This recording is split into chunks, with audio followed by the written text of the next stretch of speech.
그리고 미군은 미군이 지휘해요. 근데 전쟁이 딱 나서, 근데 전쟁이란 거를 어떻게 판단을 하느냐, 전쟁이 난 거를 물어보겠습니다. 저쪽 휴전선에서 북한 탱크 500대가 막 굴러오고 있어. 그건 전쟁입니까? 아닙니까? 30대가 굴러오고 있어. 10대가 오고 있어.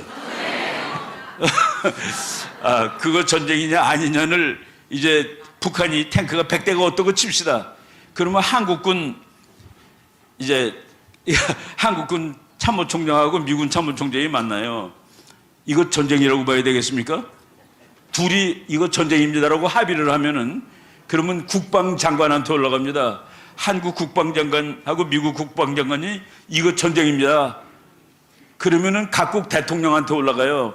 대통령이 이거 전쟁으로 봐야 되겠죠. 두 분 다. 한국 대통령, 미국 대통령이. 그러면 전시가 선포되고 그 순간 데프콘2가 선포되면서 한국군의 지휘권이 미군한테 가는 겁니다. 그러니까 우리나라 대통령이 이거 전시 아니에요. 우리가 할 수 있어요. 그럼 우리 혼자 싸우면 되는 거예요. 그러니까 이거는 민족 자존심의 문제다. 아니에요. 우리나라 군인들이 미군 지휘를 받게 하는 마지막 결정권을 우리나라 대통령이 가지고 있다는 겁니다. 그러니까 우리나라 대통령이 북한 탱크가 1000대가 오는데도 이거 우리가 할 수 있어요. 그럼 우리가 하는 거예요. 서해교전 북한 놈들이 막 쏘는데 그거는 미군하고 회의도 안 했습니다. 우리가 가서 그냥 우리가 맡아서 하면 되니까 우리가 지휘한 거예요. 그래서 법적으로 말하자면은 서해 연평도 사건은 평시에 일어난 전투입니다. 그리고 그거는 미군의 지휘를 받지 않고 우리가 스스로 한 전투예요. 그래서 이제 우리 대통령이 이거는 자존심의 문제라고 조금이라도 생각이 되면은 북한 탱크 1000대 왔을 때 우리가 그냥 할게요. 그러면 되는 거예요. 우리 혼자 싸우면 되는 겁니다. 미군이 옆에서 따로 싸울 수 있겠죠. 그래서 이것은 자존심의 문제가 아니고, 근데 왜 그러면 전쟁 나면은 그 전시를 선포하게 되면은 미군이 우리를 지휘하냐. 그렇게 함으로써 북한한테 또는 중국한테 너희들은 아예 전쟁을 일으킬 엄두도 내지 마. 얘가 다 미국군이야. 이거 이승만 박사가 만들어 놓은 장치입니다. 사실은 이승만 박사가 그 장치를 만들어 놓은 게, 참 이승만 박사가 대단한 거가 6.25 나가지고 전쟁을 하는데 미군이 7월 1일 날 왔어요. 그러니까 참 이승만 박사 대단한 사람이에요. 저 젤렌스키 보세요. 1년 동안 미군 한 명도 못 불러오잖아요. 그 미군 무기만 오면 뭐합니까? 미국 사람이 와야지. 그런데 이승만 박사는 전쟁 나자마자 일주일 만에 미군이 부산에 상륙했습니다. 그 부산에 왔던 미군이 기차 타고 대전에 왔고, 대전에 왔던 그 첫 번째 부대가 트럭 타고 3일 올라가서 저쪽 3일 만에 오산, 지금 중미령 고개에서 거기서 북한군 5,000명하고 미군 540명이 처음부터 전투를 붙은 거예요. 그때 이제 540명이 180명이 죽었습니다.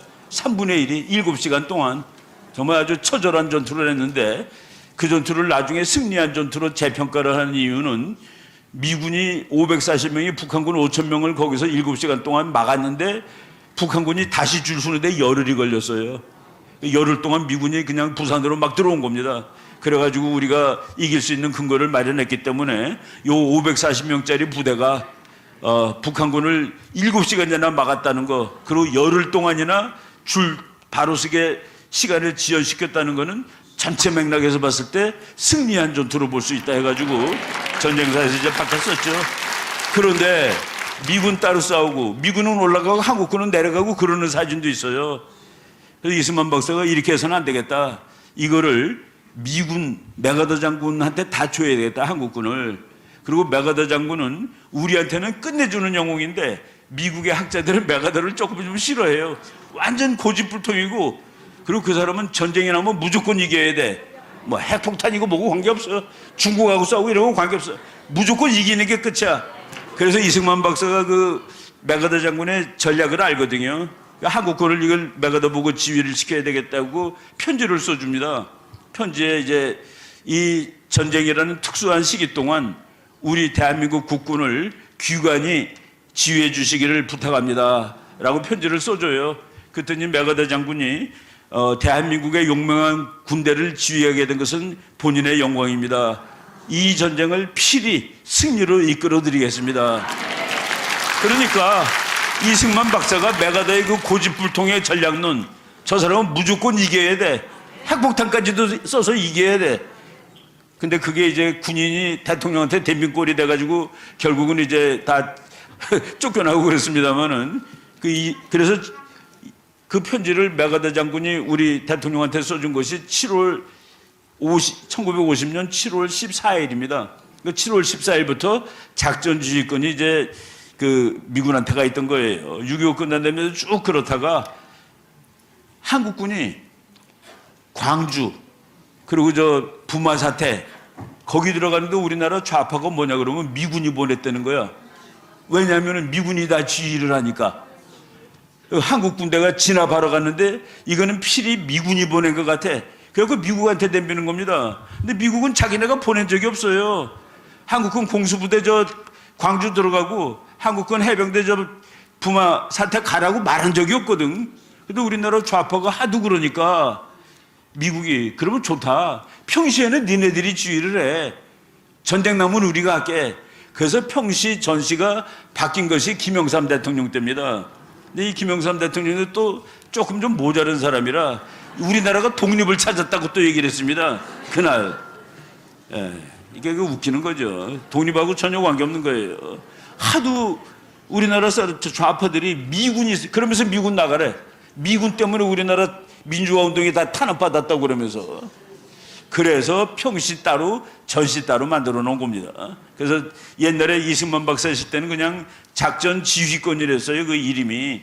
근데 이승만 박사가 얼마나 대단한 사람이냐면은 이제 전쟁을 해가지고 이제 전세가 바뀌어서 우리나라 국군이 막 올라가는 겁니다.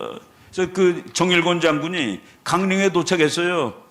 이제 서울은 9월 15일 날 이제 그 인천 상륙작전으로 9월 28일 날 서울을 다시 재탈환을 했고 9월 30일 날 우리 국군이 강릉에 가 있는데 보니까 거기서 정일권 장군이 서 있는 거야. 그러니까 이승만 박사가 정 장군 뭐 하고 있나? 네, 38선에 도달해서 서 있습니다. 아니 도달해서 왜 서 있어?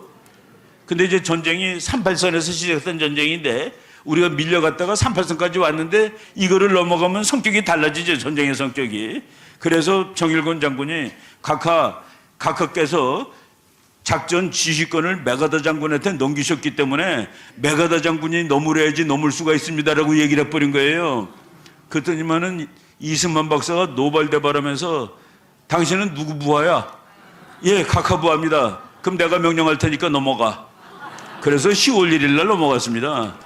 그러니까 미군한테 작전 지휘권 줬는데 필요하면 항상 내가 쓰는 거예요. 그게 이승만 박사입니다. 그러니까 메가더 장군은 뭐 이승만 박사 가지면 무조건 오케이니까 일주일에 같이 따라 넘는 거예요. 메가더 장군도 가서 싸우고 싶었거든, 솔직히. 근데 이제 이승만 박사가 그걸 해줘가지고 그래서 그게 뭐 작전 지휘권을 넘겨놓고 지휘권을 막 마음대로 행사한 거다. 그렇게 치면은 그 포로 석방도 사실은 미군이 석방시켜야 되는데 이승만 박사가 석방시켜버린 거죠. 다 그냥 뭐 죽어서 죽어서 지가 행사한 겁니다. 그 정도로 이승만 박사는 대단한 분인데 그런 사람을 그래서 미군이 쩔쩔맸어요. 하지 장군 같은 사람은 자기 평생 한국의 주둔군 사령관으로 왔을 때처럼 괴로운 시절은 없었다라고 썼습니다. 매일 이승만 박사한테 얻어 터지니까 뭐 이승만 박사한테 말이 되나 논리가 되나. 근데 나중에 그 우리나라 이제 정부 수립하는 날 이승만 박사가 그렇게 또 이 장군을 칭찬을 하는 거예요. 하지 장군을. 대단한 사람입니다. 그러면서 이승만 박사는 저 하지 장군도 결국은 미국의 그 거대한 관료 조직에 있는 사람인데 미국 대통령, 미국 국회, 미국 국방부 장관들이 하라는 지시를 한 사람이지 자기가 스스로 정치한 건 아니거든요. 그래가지고 참 고생하셨다라고 이렇게 위로를 해주고 치하를 해주는 그런 장면을 이제 우리가 볼 수 있었습니다. 제가 이제 시간이 몇 분 하라고 여기 나올 텐데 안 나와 아직. 그 목사님 이 목사님 제가 몇 분 하는 거죠? 계속해요? 지금 우리가 일본하고 우리 윤석열 대통령이 일본하고 관계를 회복한다고 해서 좌파들이 지금 난리가 났어요. 그 미꾸라지한테 소금 뿌린 거랑 똑같아. 난리가 나는데 그것들이 우리 국민의 기본 마음을 모르는 겁니다.